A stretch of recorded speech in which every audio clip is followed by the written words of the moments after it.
Unë e kalova personalisht oqeanin për një arsye të vetme, që të mund t'ju them se gjithë secili prej nesh duhet të lindë përsëri. Çdo njeri që po më dëgjon në këtë çast duhet të lindë përsëri. Këtë e ka thënë Jezusi, nuk e kam shpikur unë këtë. Lindur përsëri është një shprehje që është e mbushur me fuqi dhe me domethënie dhe me kuptim. Është e mbushur me gëzim dhe paqe për ata që e kanë përjetuar këtë rilindje dhe të cilën shumë prej jush do ta përjetojnë sonte. Është e mbushur me fuqi për të jetuar. Është e mbushur me shpresë, jo vetëm për këtë jetë, por për të gjithë përjetësinë në jetë të jetëve. Në fakt, Jezusi përdor fjalinë urdhërore duhet të lindni përsëri, sepse ajo përfaqëson të vetmen mundësi për një transformim radikal në jetën tonë.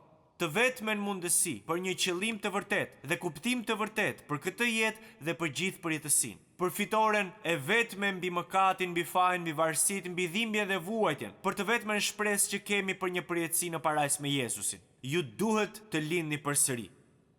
Dhe te Gjoni kapitulli 3, këtu do ta gjeni këtë pasazh nëse doni ta lexoni, na thuhet, Jezusi i thot një burri të quajtur Nikodem. A mund të thoni Nikodem? E po tani mësuat pak hebrejisht. Më dëgjoni me kujdes. Ky burr ishte një njeri jashtëzakonisht fetar. Ky burr ishte një njeri i rëndësishëm. Ky njeri ishte pjesë e hierarkisë së lartë fetare, institucioneve fetare.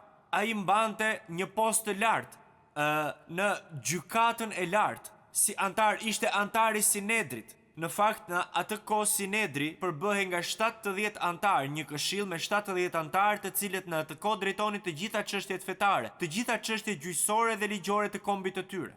Më dëgjoni pak. Ky ishte ambienti ku ishte formuar ky njeri i quajtur Nikodem. Dhe Nikodemi shkoi te Jezusi një natë, gjatë natës.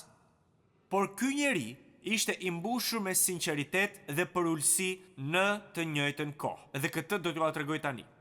Nikodemi i tha Jezusit, ne e dim. Mendova se do të thoshte, unë e di. Jo, ai thot, ne e dim. Kush ishin këta ne? Kush ishin këta ne? Është e qartë se ishin të shumt njerëzit në atë këshill, në atë Sinedër, në atë gjykatë supreme, në atë gjykatë të lartë, të cilët edhe pse ishin zhytur thellë deri në brez në atë fe të vdekur, sërish të besuan të vërtetën për Jezusin dhe të vërtetën që Jezusi pretendonte për veten. Kuptoni që Nikodemi dhe drejtues të tjerë fetar e kuptonin se Jezusi kishte vullën e aprovimit të Perëndisë atë Elohim, që Jezusi ishte Mesia i Perëndisë, që Jezusi ishte i vajosuri i Perëndisë që ishte premtuar në çdo libër të Dhjatës së Vjetër. Kuptoni që Jezusi nuk u shfaq ka hiç, më duhet të qesh kur njerëzit thonë themeluesit e feve janë të gjithë njësoj. Jo, nuk janë njësoj. Vetëm Jezusi u ringjall prej së vdekurish. Vetëm Jezusi u ringjall prej së vdekurish. Vetëm Jezusi u ringjall prej së vdekurish. Ata e dinin se ai nuk mund të kishte bërë ato mrekulli po të ishte vetëm njeri, sepse fjalët e pakuptimta të ritualeve të tyre fetare nuk mund të shëronin të sëmurët, nuk mund të ringjallnin të vdekurit. Ata nuk mund të bënin dot mrekulli. Ata nuk mund të sillnin transformimin e jetës së dikujt. Ata vinin dhe iknin pa sill asnjë ndryshim. Ata nuk mund të ofronin liri shpirtërore nga mëkati, faji dhe varësia. Por Jezusi mundet. Jezusi mundet. Jezusi mundet. Thuajeni me mua, Jezusi mundet. Dhe i njëjti Jezus mundet dhe do të bëjë mrekulli sonte. Ka shumë njerëz në përmbar botën që po luten që të ketë mrekulli sonte. Ju mund të keni ardhur sot këtu të ngarkuar me pikëllim, të ngarkuar me keqardhje dhe me barë të rënda. Ju mund të keni ardhur sot duke ndjer shumë faj. Edhe kur mund të jeni duke festuar, do të vijë një çast kur do të jeni vetëm dhe do ta ndjeni barrën e fajit. Ju mund të keni ardhur këtu duke u ndjer të pafuqishëm dhe pa shpresë për të mposhtur çdo lloj varësie. Por Jezusi mund t'ju çlirojë. Jezusi mund t'ju çlirojë. Thuajeni bashkë me mua, Jezusi mund t'ju çlirojë. Thuajeni me mua. Jezusi mund t'ju çlirojë. Përgjigja e Jezusit për shqetësimin e Nikodemit ju duk shumë e çuditshme atij. Dhe i duket e çuditshme shumë njerëzve. Unë e kam predikuar ungjillin në të gjithë botën, e di që shprehja i lindur përsëri tingëllon shumë çuditshëm. Por përgjigja e Jezusit për shqetësimin e Nikodemit është e vetmja përgjigje që kam marrë unë, që shumë prej jush kanë marrë dhe që disa prej jush do ta merrni sonte. Të lindesh përsëri. Të lindesh përsëri, çfarë është kjo? Kjo është e vetmja përgjigje për shqetësimet e brendshme. Dhe është e vetmja përgjigje për çdo shqetësim që mund të jetë duke përjetuar secili prej jush sot. Është përgjigja për gjithë fajin, është përgjigja për gjithë vuajtjet, është përgjigja për gjithë dhimbjen, është përgjigja për gjithë hipokrizitë fetare, është e vetmja përgjigje për çdo pamundësi në jetë që ju duhet të lindni përsëri. Nëse një nuk ka rilindur, nuk mund ta shohë mbretërinë e Perëndisë, tha Jezusi këtij njeriu të mrekullueshëm Nikodemit. E dini që gjatë dekadave të fundit ne kemi dëgjuar gënjeshtra të stërmëdha që vijnë nga humnera e ferrit. Këto gënjeshtra thonë se çdo njeri kur të vdes do të shkojë në parajs. Të gjithë njerëzit kur të vdesin do të shkojnë në një vend të këndshëm. Por Jezusi thotë se nëse nuk keni rilindur, nuk do të shkoni në parajs. Nëse nuk keni lindur sërish, Nikodemi kishte mësuar se nëse do të zbatonte disa rituale të caktuara fetare, ai do të ishte në rregull me Perëndin. Por brenda vetes ai e dinte se nuk ishte kështu, se kjo nuk do të funksiononte. Dhe për këtë arsye Jezusi i thot atij, në të vërtet po të them, unë po të them të vërtetën, ai i thot, unë do të zbuloj realitetin absolut të jetës dhe përjetësisë. Unë do të them se kjo rilindje është një domosdoshmëri absolute, është absolutisht thelbësore për shpëtimin. Unë po të them që kjo rilindje është e panegociueshme për jetën dhe për gjithë përjetësinë. Çfarë do të thotë të lindesh përsëri? Çfarë do të thotë kjo? Fjala përsëri na komunikon një gamë të gjerë kuptimesh.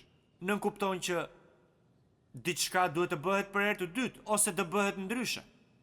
Nën kupton diçka radikale. Ose që duhet të bëjmë diçka krejtësisht të re, krejtësisht ndryshe, që duhet të bëjmë diçka që vjen prej së larti, që është e mbinatyrshme, që nuk është normale, të bësh diçka që mund të vijë vetëm nga Perëndia. Pse? Sepse vetëm Perëndia mund të prodhojë rezultate radikale në jetën tuaj dhe timen. Vetëm Perëndia mund të sjellë atë transformimin radikal në jetën tuaj sonte. Vetëm Perëndia mund t'ju jap këtë fuqi të mbinatyrshme për të mposhtur mëkatin, varësinë, depresionin dhe gjithë gjërat e pakuptimta të jetës. Ja se cili është realiteti absolut, më dëgjoni me kujdes, ju lutem. Unë dhe ju nuk mund ta krijojmë dot këtë fuqi që transformon jetën tonë. Nuk mund ta bëjmë dot. Nuk mund ta bëjmë dot edhe sikur të punojmë 24 orë në ditë për 1 milion vjet. Nuk mund ta bëjmë dot. Të jesh në mbretërinë e Perëndisë do të thotë që ti përkasesh atij. Të jesh në mbretërinë e Perëndisë do të thotë që ju duhet që ai të mbretërojë sovran në jetën tënde. Të jesh në mbretërinë e Perëndisë do të thotë që të shpëtojnë nga mbretëria e errësirës, nga mbretëria e Satanit, nga mbretëria e vetes dhe të çojnë në mbretërinë e Perëndisë. Të jesh në mbretërinë e Perëndisë do të thotë që Jezusi të bëhet mbreti i jetës tënde. Shumë prej jush këtu jeni duke kërkuar të vërtetën. Kjo është e mrekullueshme. Është fantastike. E falenderoj Perëndin për këtë. Ju mund të keni ardhur këtu për të kërkuar përgjigje të vërteta, për pikpyetjet e jetës. Dhe kjo është diçka e mrekullueshme. Shumë prej jush mund të jenë të paplotësuar dhe të pakënaqur me jetën, me të gjitha arnimet shpirtërore që ju kanë thënë njerëzit për gjatë viteve që nuk po funksionojnë. Dhe ndiheni të pafuqishëm në rrethanat ku gjendeni tani. Shumë prej jush mund të kenë provuar gjithë ilaçet e tjera. Por Jezusi thotë se këto ilaçe janë si një njeri i jetur që vazhdon të pi ujë të kripur. Sa më shumë që pi ujë të kripur, aq më shumë shtohet etja. Pikërisht këtë do t'ju jap bota, ujë të kripur. Vetëm Jezusi mund t'ju jap ujin e jetës dhe ai mund ta bëjë këtë sonte. E di që brenda vetes e dini që nuk po funksionon sepse e kam provuar vetë. Por sot, ju mund ta dini pa pikën e dyshimit, që Perëndia ju do. Ai ju do vërtet. Ai ju njeh me emër. Dhe Perëndia ka një plan për jetën tuaj. Një pjesë e këtij plani është që të përgjigjeni ftesës së tij sonte. Për këtë arsye ai ju ka sjellë këtu. Ja se cili është lajmi i mirë, që në fakt është lajmi më i mrekullueshëm nga të gjithë. Ju mund të lindni sërish, sot. Nga gjithë përvoja ime, nga gjithë bisedat që kam bërë një me njerëzit, por edhe kur kam folur para një publiku të madh kudo ku shkoj, kam zbuluar se ka shumë pengesa që i ndalojnë njerëzit që të lindin përsëri. Që i pengojnë njerëzit ta lejojnë frymën e shenjtë të Perëndisë që të vijë brenda jush dhe t'ju transformojnë në mënyrë radikale. Dhe pengesa më e madhe që ju të lindni përsëri, jeni ju vetë. Jeni ju vetë. Mos gatishmëria juaj për ta pranuar që keni nevojë që të lindni sërish. Shumica e njerëzve nuk duan që ta pranojnë se janë mëkatar. I dëgjojmë të thonë asnjë nuk është i përsosur, por kjo është thjesht diçka e pavlerë. Askush nuk do që ta pranojë se është mëkatar, që është i pafuqishëm për të shpëtuar veten dhe që ka nevojë për një shpëtimtar. Shumica e njerëzve e lejojnë krenarinë e tyre që t'i kontrollojë. Dhe kjo krenari i verbon ata ndaj nevojës së vërtetë. Ndaj faktit që kanë nevojë për të vetmin që mund t'i shpëtojë, për të vetmin që mund t'i shpengojë, për të vetmin që i do vërtet. Shumica e njerëzve mbahen fort pasi des se ata kanë disa të mira. Dhe në një farë mënyre me kalimin e kohës kur të mbyllin sytë dhe të vdesin, shpresojnë se këto të mira do t'i zhbëjnë të këqijat e tyre. Po ju them një lajm të keq. Nuk ka për të ndodhur kështu. Jezusi tha jo, kjo nuk do të funksionojë, kjo nuk do të funksionojë. Ju keni nevojë për një ripërtëritje të plotë. Ju duhet të pendoheni. Ju duhet që të pranoni shpëtimtarin. Ju duhet që të pranoni dhuratën nga dora e tij, që ai erdhi nga qielli, vdiq në kryq dhe u ringjall që të mund t'ju ofronte këtë dhuratë. Ndryshe, pse Jezusi do të linte lavdinë dhe madhështinë e qiellit që kishte bashkë me Atin përpara gjithë botëve? Pse do ta bënte këtë dhe të vinte në tokë, të jetonte si më i varfri i të varfërve, pastaj të vare në kryq, të kryqëzohej si kriminal, të vdiste si kriminal, edhe pse ishte i vetmi njeri i përsosur që ka jetuar ndonjëherë, i vetmi njeri i pamëkat që ka jetuar ndonjëherë. Mendoni pak për këtë. Mendoni pak për këtë. Ai dhe vetëm ai do t'jetë gjykatësia, e dini pse? Sepse ai personalisht pagoi për gjykimin e çdo njërit që vjen tek ai. Ai pagoi çmimin. Ai është i vetmi që pagoi për gjykimin tuaj dhe të çdo mëkatari të penduar. Vetëm ata që vinë te Jezusi do të shkojnë në parajs, për shkak të Jezusit. Jo për shkak të denominacioneve, jo të feve, të asnjë gjëje të tillë, vetëm për shkak të Jezusit, sepse ai është i përsosuri. A do të rrëfeni dhe të pranoni se vetëm biri i përsosur dhe i pamëkat i Perëndisë, i cili ju deshi që vdiq për ju dhe u ngjall përsëri të tretën ditë për të treguar fuqinë e tij të pafundme, që mund t'ju falë për të gjitha mëkatet tuaja të shkuara, të tashme dhe të ardhme dhe për gjithë përjetësinë, ai mund ta transformojë jetën tuaj sonte, vetëm për një çast. Sa hap e mbyll syt, ju mund të siguroheni për parajsën edhe këtu. A mund të ngriheni në këmbë, ju lutem? Le të ngrihen të gjithë në këmbë. Unë duaj që të vini, kudo që të ndodheni, ne do t'ju presim të gjithëve këtu. Duaj që të dilni përpara dhe të thoni: Zot, unë dua që të rilind. Unë dua të ta dorëzoj jetën time ty. Prandaj ejani këtu. Ejani këtu. Mos keni druajtje, mos keni turp. Jezusi tha: nëse juve ju vjen turp për mua, përpara njerëzve, edhe mua do të më vi turp për ju përpara Atit tim në qiell. Prandaj duaj që të vini këtu përpara. Ejani këtu përpara. Ne do të lutemi për ju ndërsa filloni të vini këtu përpara. Ejani edhe ju që jeni në balkonet e galerisë. Ejani këtu poshtë. Ejani. Ejani këtu. Ndërsa filloni një jetë të re në Krishtin sot, jeta juaj nuk do të jetë më kurrë e njëjta dhe nuk do të pendoheni kurrë.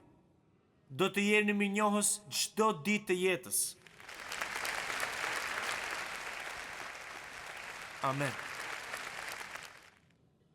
Pas pak qastesh, unë do të lutem bashkë me ju dhe do të lutem për ju. Dhe mund të mos e di emrin tuaj, por unë do të lutem për ju çdo ditë. Dhe e di që ka miliona njerëz që po na ndjekin tani dhe janë duke u lutur për ju.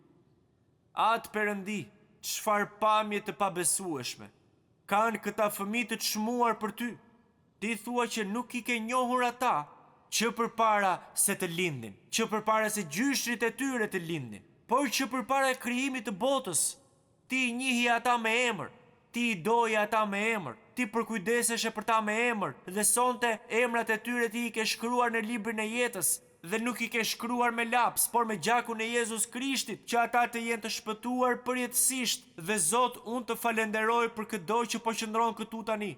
Lutem që ti t'i bekosh ata, që ti t'i inkurajosh ata, që ti t'u japësh frymën tënde të shenjtë me bollëk, dhe që ata do të ecin jo në frikë, por në kuraj, që ata do të ecin në plotësinë dhe në fuqinë e Zotit Jezus Krisht, i cili e mundi varrin, i cili e mundi vdekjen. Atë unë të lutem që sonte ti të vendosësh përjetësinë në zemrat e tyre. Unë të përlëvdoj dhe unë të falenderoj, sepse për këto gjëra lutem në emrin e pakkrahasueshëm të Jezusit Shpëtimtarit dhe Zotit. Në emrin e tij lutemi. Amen.